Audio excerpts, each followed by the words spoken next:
चुड़ैल दुल्हन ने खाई बारातियों की ट्रेन। शिवगंज नामक एक रेलवे स्टेशन था जो कि काफी सुनसान और डरावना था। वहाँ लोग भी कम थे। हालांकि इतनी चहल पहल वाले स्टेशन पर कुछ समय से ही सन्नाटा छा गया था।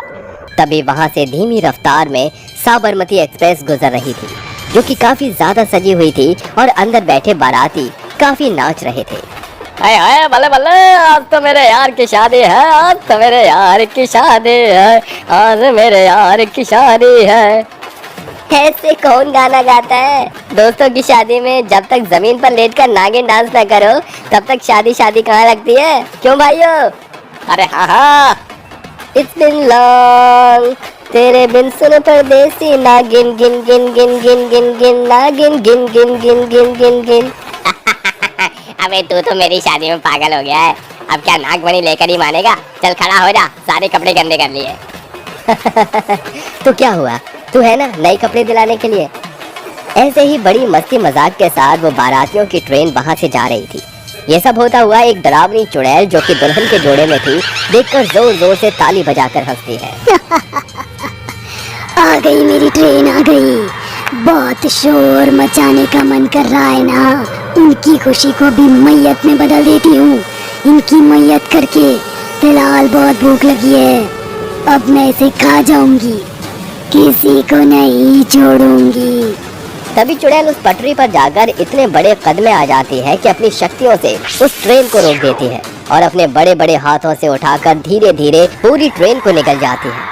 बाराती यात्री उसके पेट में इधर उधर गिरते हैं और घबरा जाते हैं। खा लिया मैंने इस ट्रेन को, किसी को नहीं छोड़ूंगी, सबको खा जाऊंगी। जो भी बारातियों की ट्रेन आएगी उसे मैं ऐसे ही निकल जाऊंगी। आखिर इतनी डरावनी दुल्हन के जोड़े वाली चुड़ैल बेसब्री से रेलवे स्टेशन पर बारातियों की ट्रेन का इंतजार क्यों कर रही थी? और क्यों इसने इतने सारे मासूम बेगुनाह लोगों को निगल लिया? इसके पीछे चुड़ैल का कोई दर्द है या कोई गहरी साजिश? ये जानने के लिए कहानी में कुछ समय पीछे चलते हैं, जहां मोहित और नताशा एक दूसरे को अपने हाथों से रसगुल्ला खिला रहे थे। अरे चलो चलो बड़ा मुंह करो, मैं अपने हाथों से तुम्हें ये रसगुल्ला खिलाऊंगा। हुफो, तुम भी ना पहले वाला तो रसगुल्ला खाने दो, दूसरा खिला रहे हो, तुम खा लो, ये लो। हम दोनों के घर वाले राजी हो गए और अब हम लव प्लस अरेंज मैरिज करेंगे। हाँ बिल्कुल, तुम्हें पता है ना मेरा घर कितनी दूर है, तो तुम्हें बारात लेकर आनी पड़ेगी मेरे लिए, वो भी ट्रेन से इतनी दूर। अरे ये तो बहुत छोटी सी बात है, देखना मैं कितना बैंड बाजे के साथ तुम्हें ट्रेन से लेने आऊंगा। तुम दुल्हन बनकर मेरे लिए इंतजार करना। हाँ बिल्कुल, चलो मेरी ट्रेन का टाइम हो रहा है, मैं निकलती हूँ। चलो मैं भी तुम्हें रेलवे स्टेशन तक छोड़ने चलता हूँ। मोहित अपने होने वाली पत्नी को रेलवे स्टेशन तक छोड़ जाता है, जहाँ वो ट्रेन में बैठकर अपने घर लखनऊ चली जाती है। दरअसल नताशा लखनऊ से पढ़ाई करने मेरठ आई थी, जहाँ उसकी मुलाकात मोहित से हो जाती है। पढ़ाई करते करते वो मोहित को चाहने लगती है और मोहित भी उसे चाहने लगता है। एक साल बाद दोनों शादी करने का फैसला करते हैं और अपने घर वालों को अपने रिश्ते की बात बता देते हैं। घर वाले उनकी बात जानकर राजी हो जाते हैं। वहीं नताशा की पढ़ाई खत्म होती है तो मोहित उसे आज रेलवे स्टेशन छोड़ने आया था। कुछ दिन बाद नताशा पर तो मोहित के नाम की मेहंदी लग रही थी और नाच गाना हो रहा था। हो तेरे हत्था विच मेहंदी दा रंग खिला है, तुझे सपनों दा चंगा महबूब मिला है। मेरी बन्नू प्यारी प्यारी, सारी दुनिया से न्यारी, इस डोली में तू ले जा डोलिया, आजा तू भी नाच। ओहो माँ, आप ही नाचो। तभी शीला अपनी नंद को उठाकर नाचने लगती है। वहीं 2 दिन बीत जाते हैं। सुबह सुबह मोहित नताशा को कॉल करके कहता है, नताशा प्लेन में थोड़ा सा चेंज है, माँ ने कहा है एक प्राचीन मंदिर है, हमें वहाँ शादी करनी चाहिए, तो तुम मेरी ट्रेन में चढ़ जाना। बस हम दोनों अलग अलग बग्गी में रहेंगे, वहाँ से साथ में शिवगंज वाले स्टेशन पर उतारकर शादी करेंगे। ठीक है, मुझे मंजूर है, कौन सा हम इतनी बड़ी शादी कर रही हैं। फिर अपनी माँ और सभी को ये सूचना दे देती है। कुछ देर बाद नताशा दुल्हन के जोड़े में तैयार हो जाती है और अपनी बेटी को देखकर नजर उतारती है। मेरी नन्ही सी बेटी कब बड़ी हो गई पता ही नहीं चला। हाय इतनी सुंदर लग रही है, नजर ना लगे। थु थु थु थु थु थु। वैसे तेरे पियाजी तुझे बड़ी दूर से लेने आ रहे हैं। कितने बजे निकलना है रेलवे स्टेशन? बस माँ, 1 घंटे बाद हमें निकलना है। 1 घंटे बाद मोहित बाराती दोस्तों के साथ नाचते गाते हुए मेरठ की तरफ पहुंचता है। दुल्हन नताशा भी ट्रेन की दूसरी बग्गी में बैठ जाती है। मुबारक हो तुमको ये शादी तुम्हारी, सदा खुश रहो ये दुआ है हमारे। हमें रुलाएगा क्या? आज खुशी का दिन है और मैं रोना नहीं चाहता। बस जल्दी से नताशा ट्रेन में चढ़ जाए। दोनों अलग अलग एक ही ट्रेन की बग्गी में थे। अगले स्टेशन पर पहुंचते ही 5 लुटेरे उस ट्रेन में चढ़कर धावा बोल देते हैं, जहां वो मोहित और उसके सारे बारातियों को मार देते हैं। फिर नताशा वाली बोगी में पहुंचकर नताशा और उसकी माँ की गर्दन पर चाकू रख के सारे पैसा, सोना, चांदी सब चुरा लेते हैं। देखो, मुझे वो पैसे और सब कुछ वापस कर दो। आज मेरी शादी है, मेरा मोहित इंतजार कर रहा होगा। ये सब वापस कर दो। ज्यादा शान पट्टी मत दिखा, ये सब अब हमारा है। ज्यादा बोली ना तो खत्म कर दूंगा। तू मुझे क्या खत्म करेगा? एक बार मेरी गर्दन से चाकू हटा, तुम सबको मैं एक एक करके खुद मार डालूंगी। देखो, मेरी बच्ची को छोड़ दो। तुमने ये सब तो ले ही लिया, हमें बख्श दो। आज इसकी शादी है। अब हम तुम्हें नहीं छोड़ेंगे। इस दुल्हन की ज्यादा जुबान चलती है, पर ये नहीं जानती कि इसके दूल्हे को तो हमने पहले ही मार दिया है। अब क्या शादी करेगी?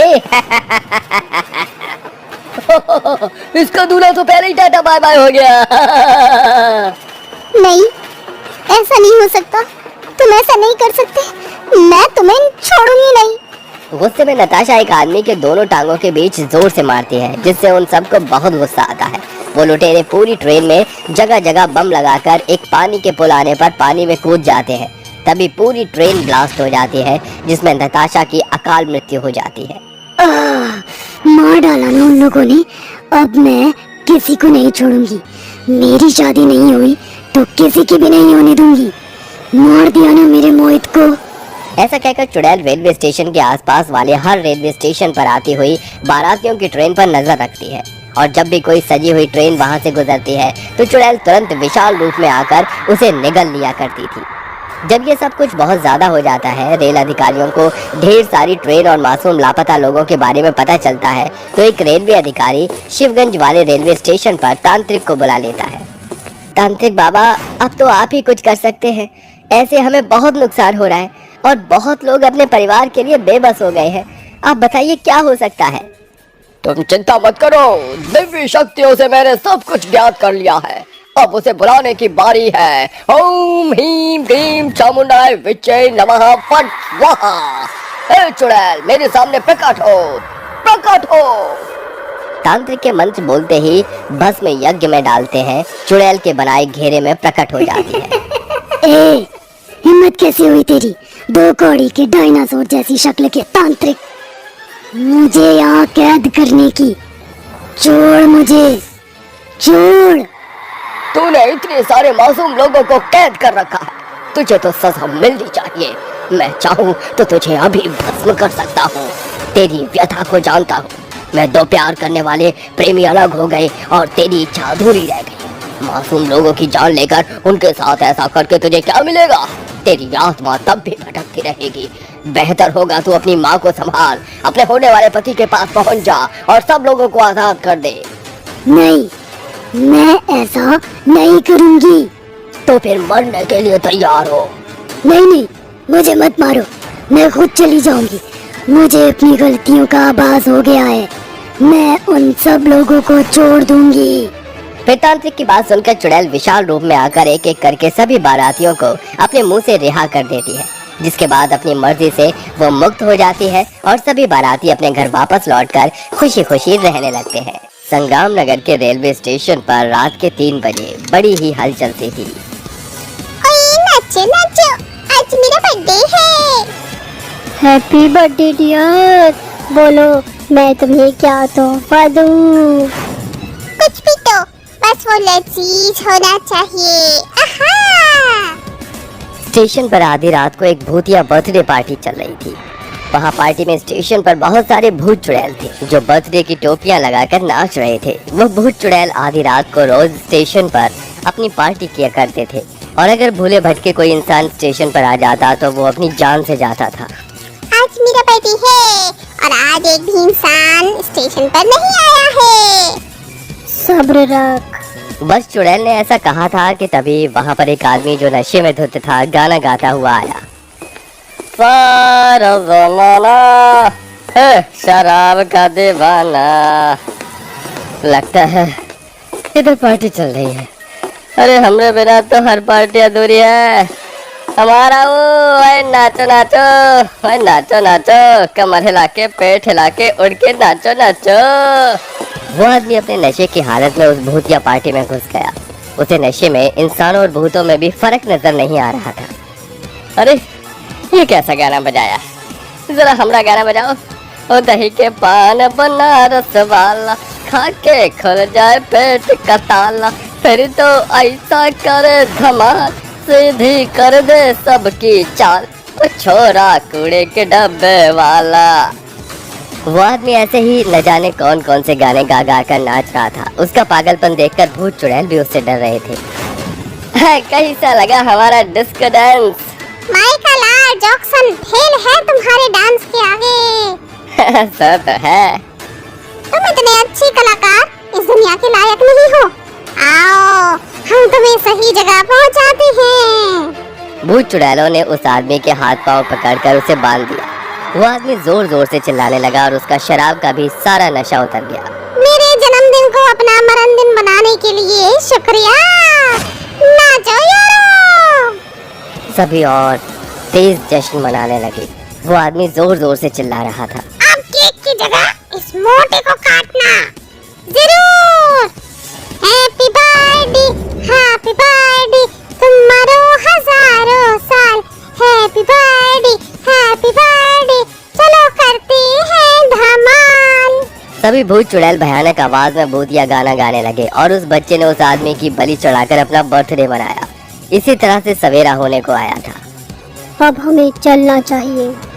रेलवे स्टेशन पर जैसे ही ट्रेन के आने की आवाज हुई, सभी भूत चुड़ैल गायब हो गए और सुबह के समय स्टेशन बिल्कुल नॉर्मल तरीके से चलना शुरू हो गया। इसी तरह रोज सिलसिला जारी था। वो भूत चुड़ैल रोज किसी न किसी बूढ़े बच्चे या फिर जवान की बर्थडे पार्टी करते थे और कोई इंसान अगर भूले भटके वहां आ जाता तो उससे अपने जश्न में चार चांद लगा देते थे। इसी तरह आज भी दो सहेलियां रानी और गोपी गलती से स्टेशन पर पहुंच गईं।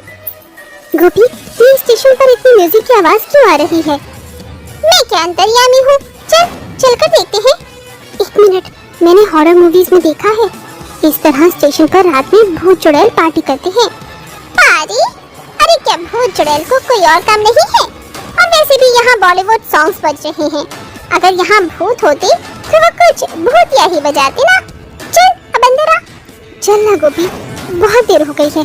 आज हम किसी होटल में ही स्टे कर लेंगे और कल सुबह टाइम से घर चलेंगे। Are you gonna mad? Madam, अब जब हम स्टेशन पर आ ही गए हैं तो यहाँ से वापस लौटना बेवकूफी है। अगर रास्ते में हमें कोई भूत मिल गया तो मुझे डरा मत यार। तो कितना डरती है? चल अब जल्दी से चल, वरना अभी मैं भूत बन जाऊंगी। दोनों सहेलियां स्टेशन के अंदर जाने लगी। आज एक माधव नाम के भूत की बर्थडे पार्टी चल रही थी। सभी उसी तरह नाच गा रहे थे। लड़कियां बस अंदर जाने ही वाली थी कि तभी एक बूढ़ा आदमी उनके पास आया। अरे अंदर मत जाना, ऐसे अंदर मत जाना वरना पाप लगेगा। है? बस मैं तो विकी कौशल का गाना गा रहा था। मजाक मत करो अब्बा जी, आपकी उम्र नहीं है ऐसे गाने सुनने की।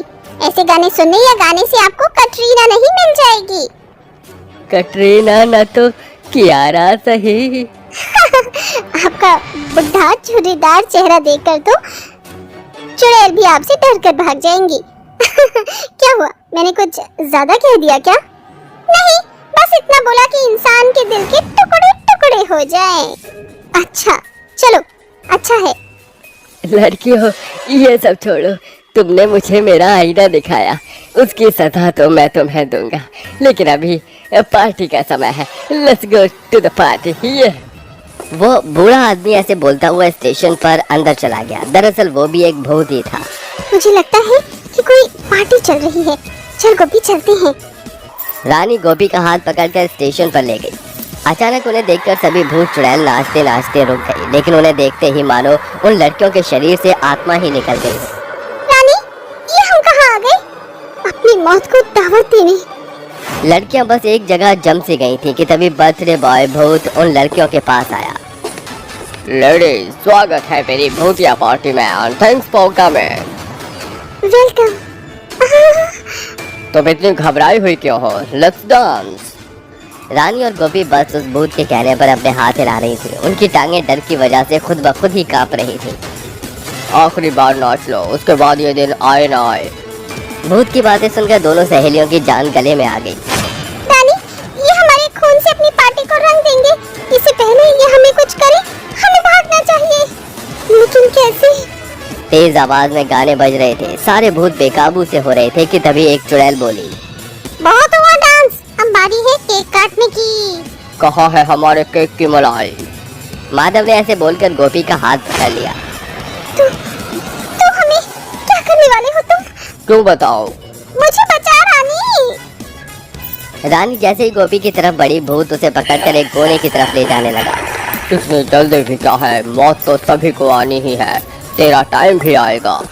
भूत ऐसे बोलकर रानी को एक कोने में ले गई, तो वहीं दूसरी तरफ गोपी को भूत चुड़ैलों ने हाथ पांव पकड़कर उल्टा लटका दिया था और वो सभी बहुत ज्यादा खुश हो रहे थे। मैं क्या करूं? मैं क्या करूं? मैं गोपी को ऐसे उनका शिकार नहीं होने दूंगी। मैं क्या करूं? रानी परेशान हो रही थी कि तभी उसके मन में एक आइडिया आया। वो छिपती हुई भूतिया डीजे के पास चली गई। अब देखो मैं क्या करती हूँ। रानी ने जाकर म्यूजिक बंद कर दिया, जिसकी वजह से सभी भूतों का ध्यान गोपी से हट गया। किस गद्दार ने गाना बंद किया? मैंने। नहीं छोड़ूंगा। माधव तेज रफ्तार में रानी की तरफ आ ही रहा था कि तभी रानी ने डीजे में हनुमान चालीसा लगा दिया। तेज आवाज में हनुमान जी का मंत्र पूरे स्टेशन पर गूंजने लगा और भूत चुड़ैल कमजोर पड़ने लगे। ओह ओह, बंद करो इसे, अरे बंद कर। क्यों रे, तेरे बाप की नौकरी लगती हूँ क्या मैं? एक एक करके कमजोर पड़ते हुए सभी भूत चुड़ैल गायब हो गए। माधव भी गायब हो चुका था। रानी ने जल्दी से गोपी को उतारा। ये तूने कैसे किया? सारा दिन मूवीज और शोज देखना समय की बर्बादी नहीं है शायद। दोनों सहेलियां स्टेशन पर से ही सही सलामत वापस आ गईं। उस दिन के बाद से फिर कभी स्टेशन पर कोई भूत चुड़ैल की बर्थडे पार्टी नहीं हुई और सभी खुशी खुशी रहने लगे।